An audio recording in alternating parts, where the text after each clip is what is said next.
হালিশহর জেঠিয়ার বিজনায় জলাভূমি ভরাট করার অভিযোগ। পুকুর কিংবা জলাশয় ভরাটের বিরুদ্ধে কড়া বার্তা দিচ্ছেন রাজ্যের মুখ্যমন্ত্রী মমতা বন্দ্যোপাধ্যায়।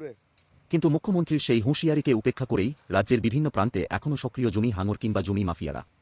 এবার জমি মাফিয়াদের থাবা বসানোর অভিযোগ উঠেছে হালিশহর জেঠিয়া গ্রাম পঞ্চায়েতের কল্যাণী এক্সপ্রেসওয়ের ধারে বিজনায়। অভিযোগ, সেখানে মাটি কেটে সেই মাটি দিয়ে জলাভূমি ভরাটের মতো বেআইনি কাজ করছেন জনৈক ব্যক্তি পরিতোষ মণ্ডল।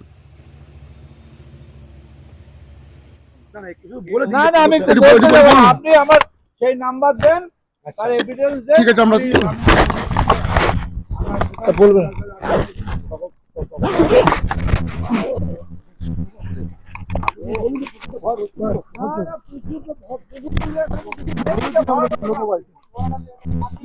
এখানে কিছু নেই, মানে এটা পুকুর না, না পুকুর না, না এটা পুকুর না, না পুকুর আলাদা ব্যাপার, পুকুর আলাদা ব্যাপার। আপনার এখানে কোনো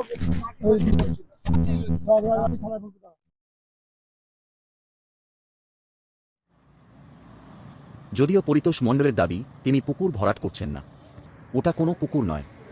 অপরদিকে বীজপুরের পদ্ম শিবিরের যুব নেতা সুদীপ্ত দাসের দাবি, তৃণমূল জমানায় পুকুর কিংবা জলাশয় বুঝিয়ে আবাসন নির্মাণ এখন উপার্জনের পথ হয়ে দাঁড়িয়েছে।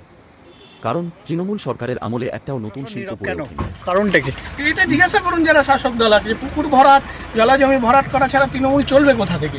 তৃণমূলের যারা রাউডি, তৃণমূলের যারা আজকে কর্মী, তাদের তো রোজগার দিতে হবে। তো রোজগারটা কোথা থেকে দেবে? ইন্ডাস্ট্রি নেই, কোনো শিল্প নেই, বাজেট হলো। আপনি আমাকে বলুন একটা শিল্পের কথা বলুন যে এই বাজেটে বরাদ্দ হয়েছে, যে শিল্পের জন্য এটা বরাদ্দ, স্বাস্থ্যে এটা বরাদ্দ, শিক্ষা এটা বরাদ্দ। আপনি বলুন যে কি আছে, আপনি বলুন। আমরা তো বিরোধী দল, সমালোচনা করবো, ছেড়ে দিন। আপনি বলুন যে বাজেটে আপনি শিল্প, শিক্ষা, স্বাস্থ্য এর জন্য বরাদ্দটা কি আছে? তাহলে রোজগারটা কোথা থেকে হবে? জলাজমি ভরাট করে হবে। এটা কি শিল্প?